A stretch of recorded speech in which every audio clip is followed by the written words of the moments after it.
You can wait outside." The words hung in the conference hall as everyone turned to stare at me.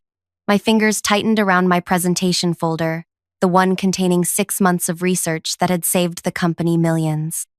"Excuse me?" I managed, my voice barely audible over the clinking of champagne glasses. Renata, our marketing director, gestured dismissively. "We're at capacity for the ceremony. You understand." I glanced around the spacious room. Every colleague from my department sat comfortably at tables draped in cream linen. Even Ren, the intern who'd been with us for exactly 3 weeks, the same intern who'd somehow presented my supply chain algorithm as her own during last month's board meeting. "Why would we waste a seat on you?" Renata added with a thin smile. "You're just an analyst."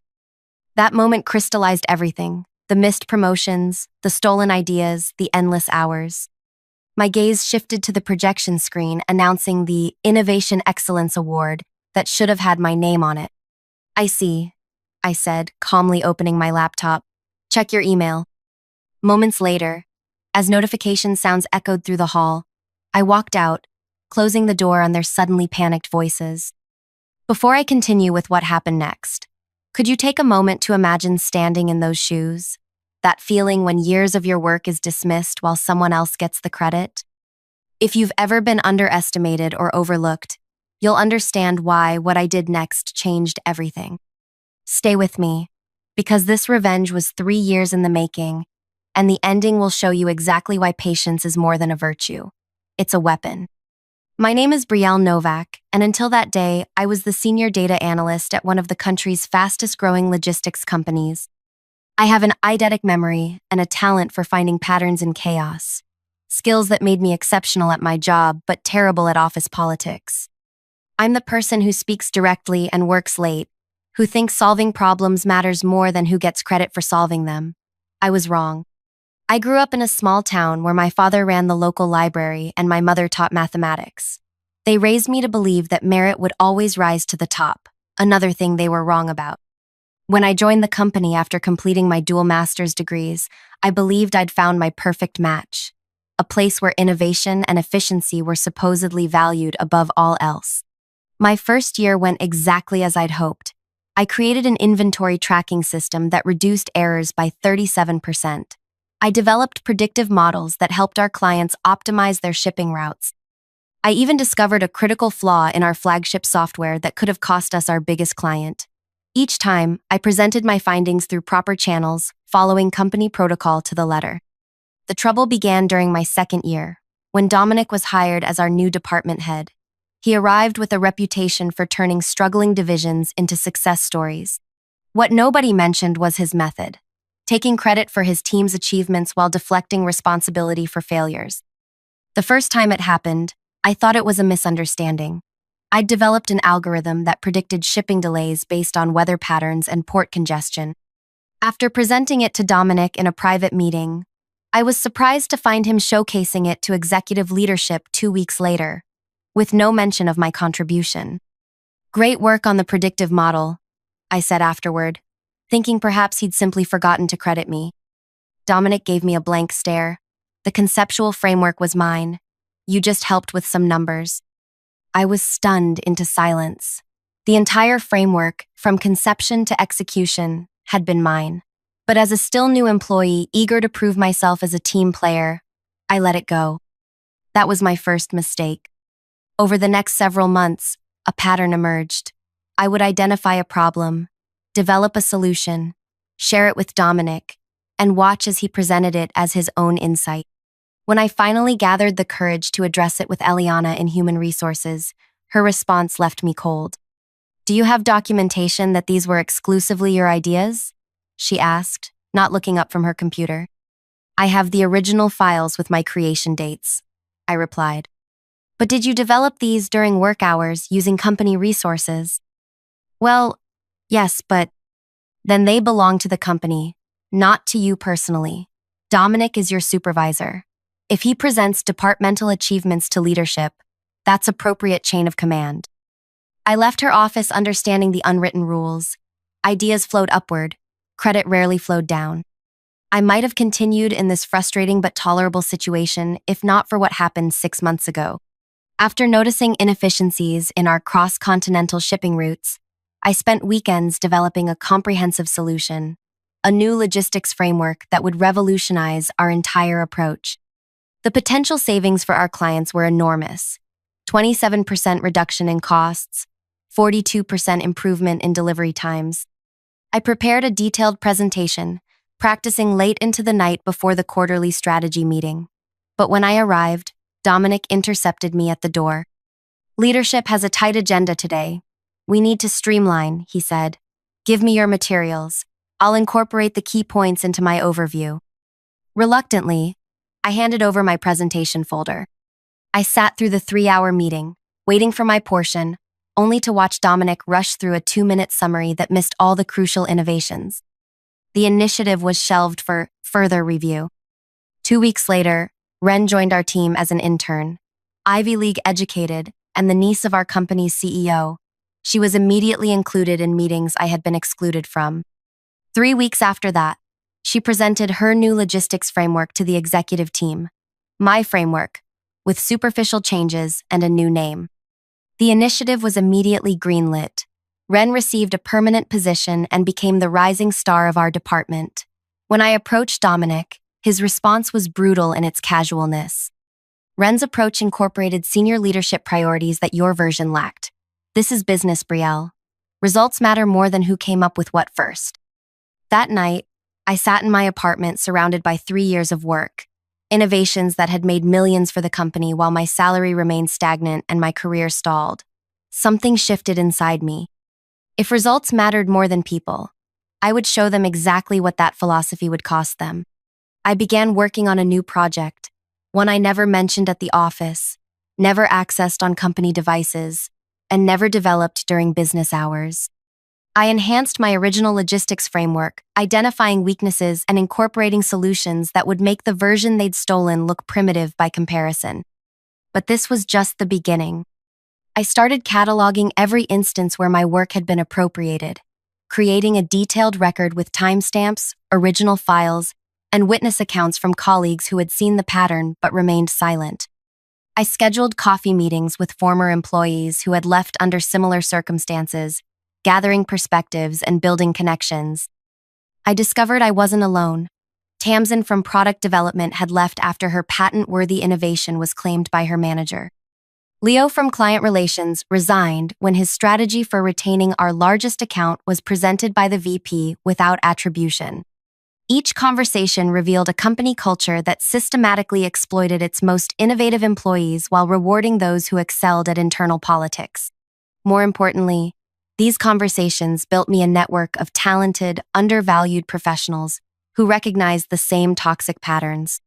People who, like me, had continued creating and innovating despite the lack of recognition, because that's who we fundamentally were.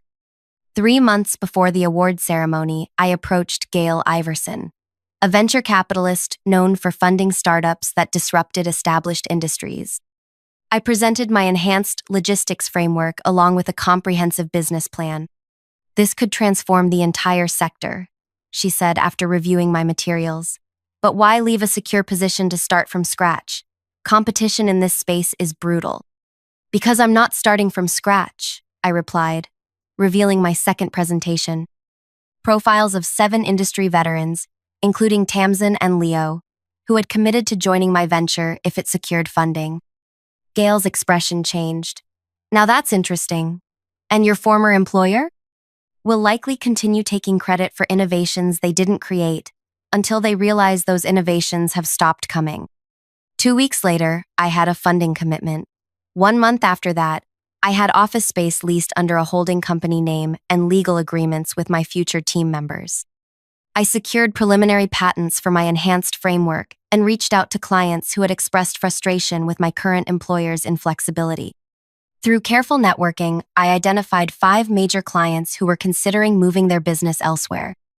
I arranged discreet meetings, presented my solution, and secured tentative agreements contingent on my company's launch.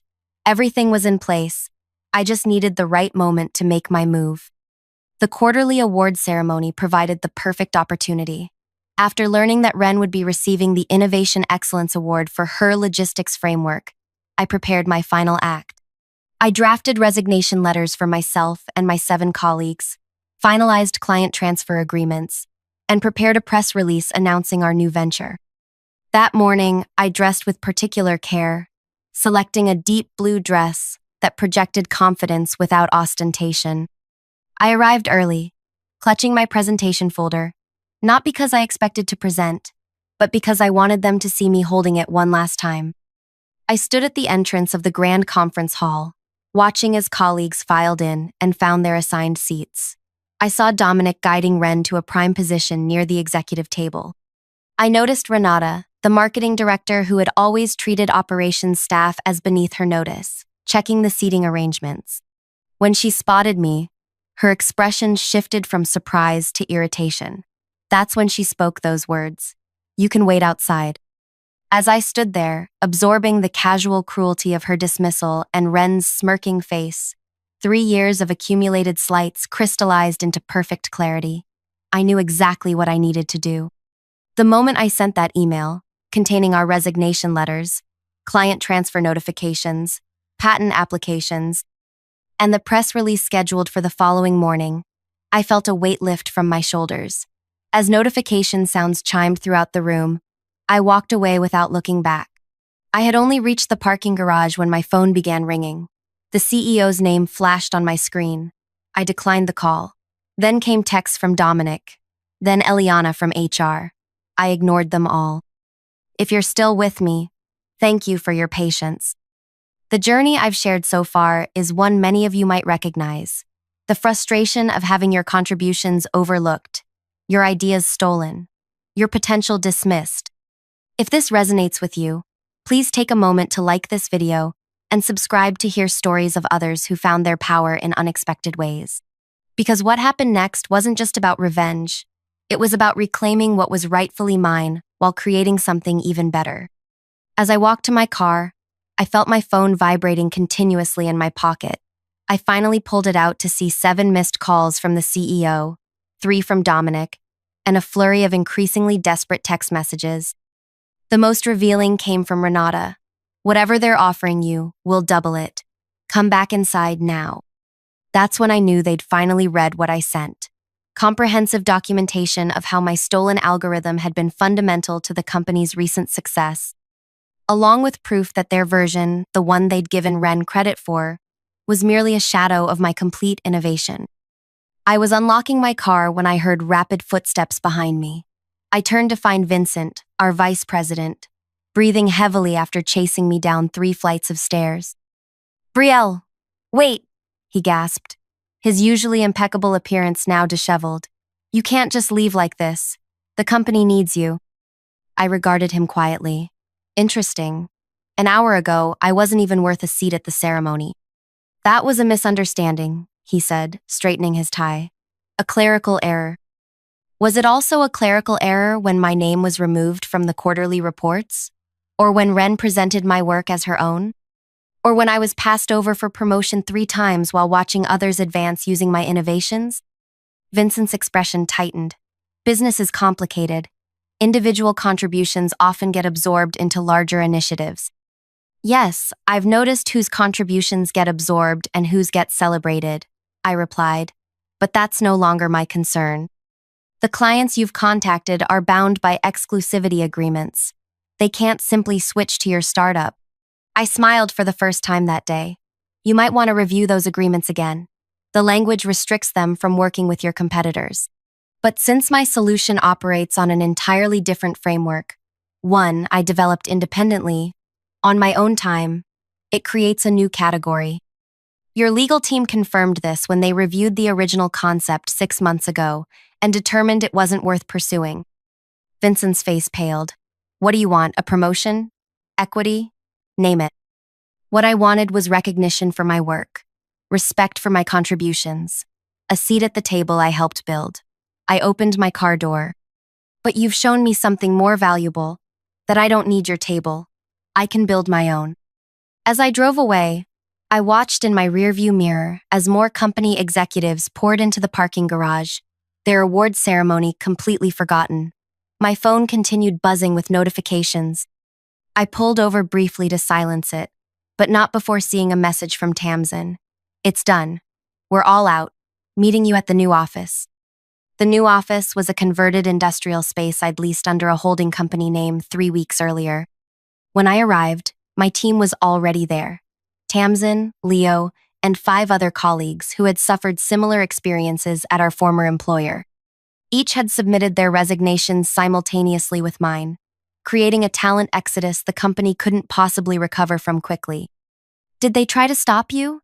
asked Meredith, our operations specialist who had been repeatedly overlooked despite generating our former employer's most profitable client relationships. "Vincent chased me to the parking garage," I replied. "Offered me anything I wanted." "Bet that felt good," Leo said, handing me a cup of coffee from the machine we'd installed the previous weekend. "Not as good as this will," I said, opening my laptop to show them the response I'd received from our first major client. They had not only agreed to transfer their business to us, but had introduced us to 2 additional prospects impressed by our innovative approach. Over the next several hours, we finalized our launch strategy. Our company, Nexus Paradigm, would officially announce its existence the following morning, with our proprietary logistics framework as its flagship offering. The patents I'd filed would protect our intellectual property, and the client agreements we'd secured would give us immediate revenue. At 7:30 p.m., my phone rang with a number I didn't recognize. I almost ignored it until Tamsin glanced at the screen. "That's the board chairman's private line," she said quietly. I answered, putting it on speaker so my team could hear. "Ms. Novak," came the gravelly voice of Preston Fulton, the rarely seen chairman of my former company's board. "I believe we need to talk." "I'm listening," I replied. "I've spent the afternoon reviewing the situation. The documentation you provided is concerning. I'd like to meet with you privately to discuss a resolution." "I appreciate the offer, Mr. Fulton, but there's nothing to resolve. My decision is final." "Perhaps I haven't made myself clear." His tone hardened. "Our company has resources you cannot imagine. If you proceed with this venture of yours, we will be forced to take measures to protect our interests." "Are you threatening me?" I asked calmly. "I'm outlining consequences," he replied. "Legal action for breach of confidentiality, claims against your patents. We can ensure your startup never gets off the ground." I signaled to Leo, who began recording the call. "Mr. Fulton, everything I've done is legal and documented. The innovations I'm taking forward were created on my personal time, using my personal resources. Your own legal team confirmed they were distinct from company property. As for confidentiality, I've disclosed no proprietary information.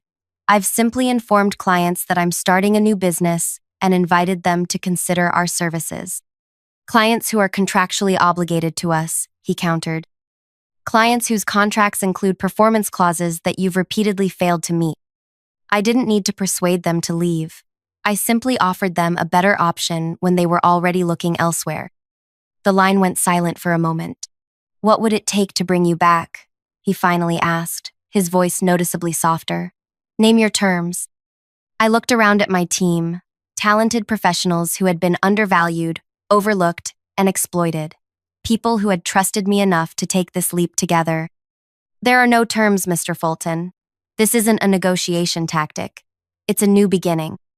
After ending the call, we spent hours preparing for the media response we anticipated following our announcement. By midnight, exhausted but exhilarated, we gathered around the conference table we'd assembled ourselves the previous weekend. "To Nexus Paradigm," Tamsin said, raising a paper cup of vending machine coffee, "and to Brielle, who showed us all what's possible when you refuse to stay where you're not valued. It's not just about me," I insisted. "Every person in this room made this possible. We're building something together that none of us could create alone." That night, I slept more peacefully than I had in years, despite the uncertainty ahead. The next morning, our press release went out at exactly 8 a.m., just as the trading day began. By 8:15, financial news sites were reporting on the sudden emergence of a disruptive new player in the logistics sector. By 9, they were reporting on the subsequent drop in my former employer's stock price. At 9:30, we gathered around a screen to watch our former CEO give an emergency press conference. His usual confidence was nowhere to be seen as he attempted to reassure investors that the departure of a few employees would not impact operations. The market disagreed. The stock dropped another 7% during his 17-minute speech. When he announced that Dominic would be stepping down to pursue other opportunities, I felt no satisfaction, only confirmation that the company would continue its pattern of scapegoating individuals rather than addressing its toxic culture. By noon, our phones were ringing constantly with calls from potential clients, investors, and even former colleagues interested in joining us. The industry had taken notice, and our calendar quickly filled with meetings. What my former employer had failed to understand was that true innovation doesn't come from titles or hierarchies. It comes from valuing the people who generate ideas. 1 week after our launch, as we prepared for a meeting with our largest new client, I received an email from Ren. The subject line read simply, "I didn't know." The message was brief. I was told the framework was collaborative, with your minor contributions already compensated. I never intended to take credit for your work. For what it's worth, I'm sorry. I started to type a response, then stopped. Her apology might have been sincere, but it changed nothing. She had been a symptom of the problem, not its cause. Instead of replying, I closed the email and focused on preparing for our client meeting. 3 months after our launch, Nexus Paradigm had secured contracts with 27 clients, including 3 of the largest shipping companies in the country. Our revolutionary approach to logistics optimization had reduced costs for our clients by an average of 31%, exceeding even my original projections. We had grown from 8 employees to 23, carefully selecting people who brought both skill and integrity to their roles. The true vindication came 6 months after the award ceremony that had changed everything. My former company announced a strategic restructuring that industry analysts recognized as a desperate attempt to remain competitive. Their stock had fallen 43% since our launch, and rumors of a potential buyout were circulating on financial news sites. I was reviewing our quarterly results when my assistant mentioned that Vincent, the former VP, was in our reception area asking to meet with me. "Did he have an appointment?" I asked. "No," she replied, "but he said it was important." I considered sending him away, but decided against it. Whatever he wanted, I was curious enough to hear it. When Vincent entered my office, the change in him was striking. The confident executive had been replaced by someone who looked as though he hadn't slept properly in weeks. "Thank you for seeing me," he said, remaining standing until I gestured toward a chair. "What can I do for you, Vincent?" He placed a folder on my desk. "This is a formal acquisition offer. The board wants to purchase Nexus Paradigm and integrate your technologies into our existing framework." I opened the folder, glanced at the figure on the first page, and closed it again. "That's a substantial offer," I acknowledged. "It reflects the value of what you've built," he replied, "and the cost of competing against you. Why are you the one delivering this? Where's the investment team?" Vincent shifted uncomfortably. "The board thought you might be more receptive if the approach came from someone you knew. Even though that someone told me I wasn't worth a seat at the table?" I never said. "You never had to say it. You showed it in every decision, every meeting invitation that never came, every time you let someone else take credit for work they didn't do." Vincent looked down at his hands. "The company has changed since you left. We've implemented new policies on innovation recognition, created mentorship programs, restructured compensation to reward original thinking. All things that could have been done before if anyone had cared enough to listen." "Yes," he admitted quietly. "That's why I'm really here. Not just for the acquisition offer, but to ask, would you consider returning as Chief Innovation Officer, reporting directly to the board?" I studied him for a moment, recognizing the desperation behind the offer. 6 months ago, such recognition would have meant everything to me. Now, it felt hollow. "I'm going to review your acquisition offer with my team and our advisors," I said carefully, "but I won't be returning as an employee under any circumstances. I've built something I believe in here, with people who value each other's contributions. That's not something I'm willing to compromise." After Vincent left, I sat alone in my office, reflecting on the journey that had brought me here. The pain of being overlooked had transformed into the power of creating something authentic. The colleagues who had once dismissed me were now approaching me as equals or seeking my approval. But the true victory wasn't in their recognition. It was in discovering that the table I had fought so hard to sit at wasn't worth a place at all. By building my own company, I had created not just a seat for myself, but a place where everyone's contributions were valued. The revenge I had planned had succeeded beyond my expectations, but its sweetest fruit wasn't watching my former employer struggle, it was watching my new company thrive. We weren't just profitable. We were creating a workplace where innovation flourished because people felt safe sharing their ideas. 6 months after that meeting with Vincent, we declined the acquisition offer and instead announced an international expansion. 1 year after the award ceremony, where I'd been told to wait outside, I was invited to give the keynote address at the industry's largest conference. As I walked onto that stage, I saw faces I recognized in the audience, including several from my former company. But this time, they weren't looking at me with dismissal or contempt. They were looking at me with something new: respect. I began my speech with the same words that had once been used to exclude me. "You can wait outside." A murmur ran through the audience. "Those words changed my life," I continued. "Not because they hurt, though they did, but because they finally showed me the truth, that I was waiting for recognition from people who would never give it freely, that I was measuring my worth by their standards rather than my own." The room fell silent as I shared my journey from overlooked analyst to industry innovator. I didn't name my former employer or colleagues. I didn't need to. The story wasn't about them anymore. It was about the power of knowing your own value, even when others fail to see it. I looked out at the faces watching me, some inspired, some uncomfortable, all attentive, and delivered my final thought. The most powerful seat isn't the one others save for you. It's the one you build yourself. Have you ever been in a situation where your contributions were overlooked or someone else took credit for your work? How did you handle it? I'd love to hear your stories in the comments below. And if this resonated with you, please like and subscribe to hear more stories about finding your power in unexpected places.